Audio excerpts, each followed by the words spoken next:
You're staring at a deadline. You know exactly what you need to do.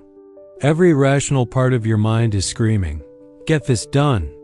But you don't. Instead, you find yourself deep cleaning a spotless kitchen, falling down a Wikipedia rabbit hole, or maybe you're watching this video.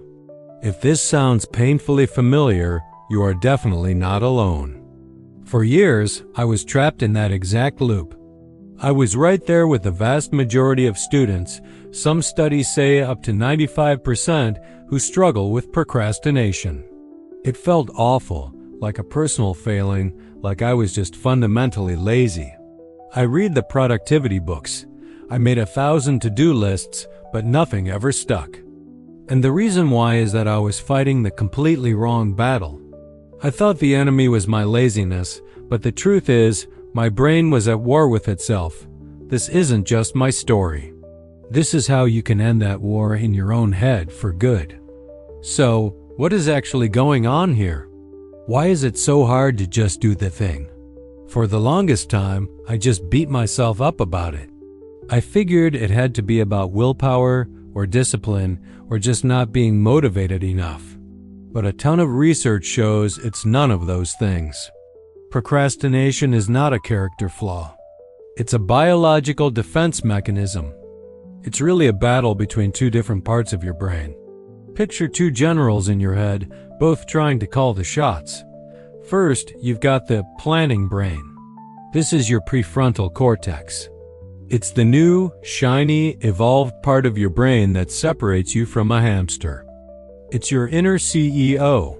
It sets long-term goals, understands future consequences, and genuinely wants you to succeed. It's the part of you watching this video right now thinking, yes, this makes sense. This is how I'm going to fix things. It's logical and patient. But it has an opponent. An ancient, powerful, and incredibly stubborn opponent. Your emotional brain. In neuroscience, this is the limbic system. This part of your brain is a leftover from a much, much older time. It has no concept of a 5-year plan or a quarterly report. It runs on one simple, primal rule. Avoid pain and find pleasure right now. So when your planning brain says, "All right, time to tackle that difficult, boring, or scary project," your emotional brain sounds the alarm. It senses negative feelings, boredom, anxiety, self-doubt, and sees that task as a genuine threat. Its immediate reaction is to protect you by making you do something, anything else, that gives you a quick mood boost. That's the give-in to feel good impulse. All of a sudden, scrolling through social media feels like the most urgent and important thing in the world. Your brain even rewards you with a little hit of dopamine for successfully avoiding the scary task. The planning brain might be the smart one, but the emotional brain is way stronger and faster.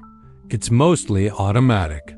So every time you try to use raw willpower to force yourself to work, you're pitting your most advanced rational self against a primal survival instinct. It's a fight you are biologically wired to lose again and again. And the guilt and shame we feel later? That's just the collateral damage from a battle we were never meant to win in the first place.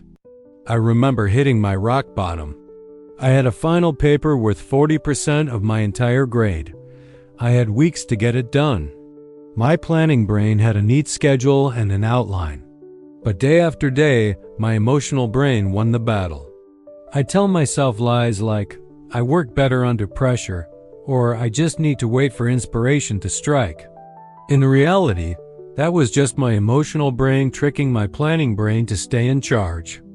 I finally started the paper 36 hours before the deadline. The panic, the stress, the pure self-hatred, it was crushing. I passed the class, but just barely, and the feeling of failure was massive.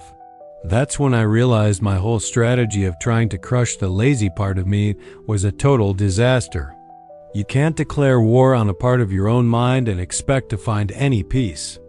The real turning point was realizing this wasn't a war to be won, but a conflict to be managed. The goal isn't to destroy your emotional brain, The goal is to negotiate with it, to sign a peace treaty that works for both sides. Your planning brain gets progress on its goals, and your emotional brain gets to avoid feeling totally overwhelmed and still gets its hits of feel-good stuff. It turns out, the secret isn't better time management, it's better emotion management. Once I stopped fighting and started negotiating, everything began to shift. I came up with a few strategies, my peace treaty, that respected both parts of my brain. These aren't about becoming a productivity robot. They're about becoming a better diplomat for yourself. Strategy 1. The 2-minute treaty. Your emotional brain freaks out at the idea of a huge, scary task. Write a 10,000-word report sounds awful, so you make a treaty.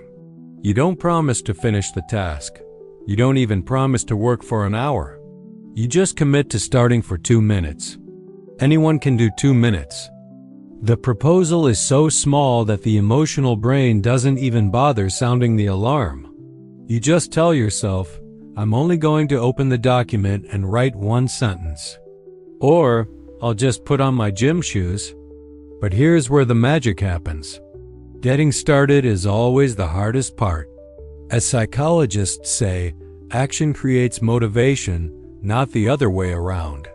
More often than not, your 2 minutes will blend into 5, then 10, then maybe an hour, because now your planning brain is at the controls. You've successfully snuck past the guard at the gate, and now you're inside. Strategy 2.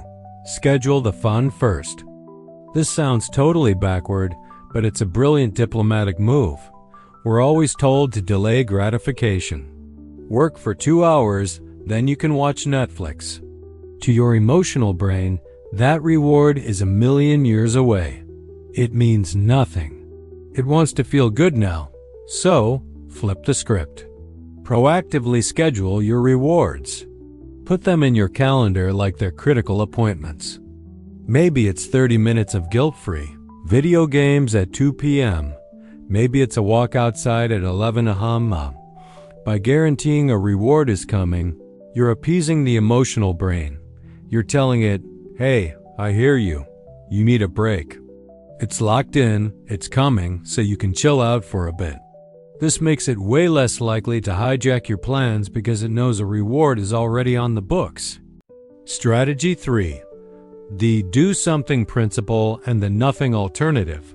Some days, the resistance is just really, really strong. On those days, the goal isn't even to be productive. The goal is to simply do something, anything. The do something principle is all about how any small action can create a positive feedback loop and build momentum. Can't face writing that report?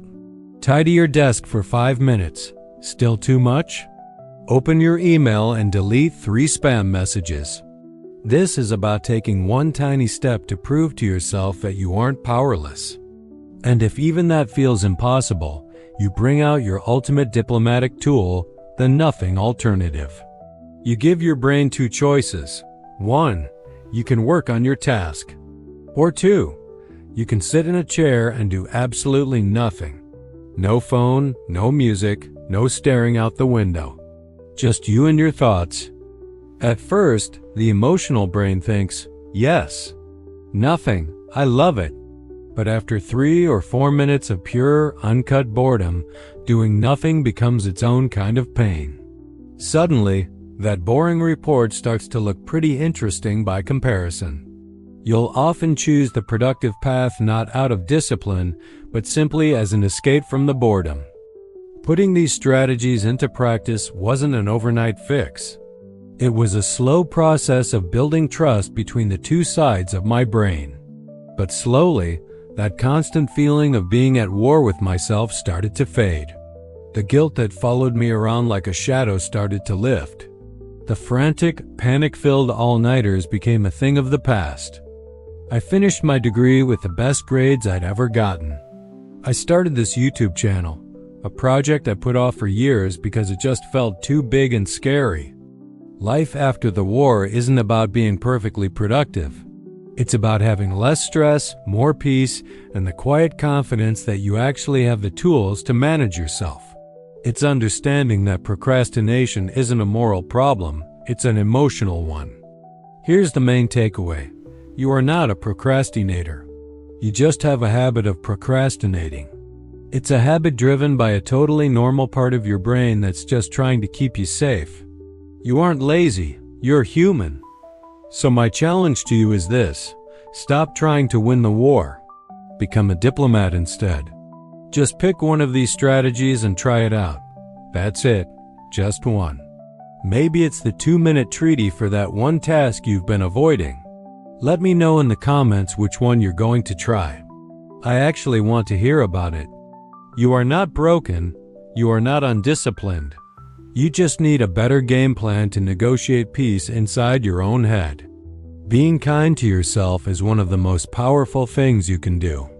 You have everything you need to handle this, not by fighting harder, but by understanding yourself better.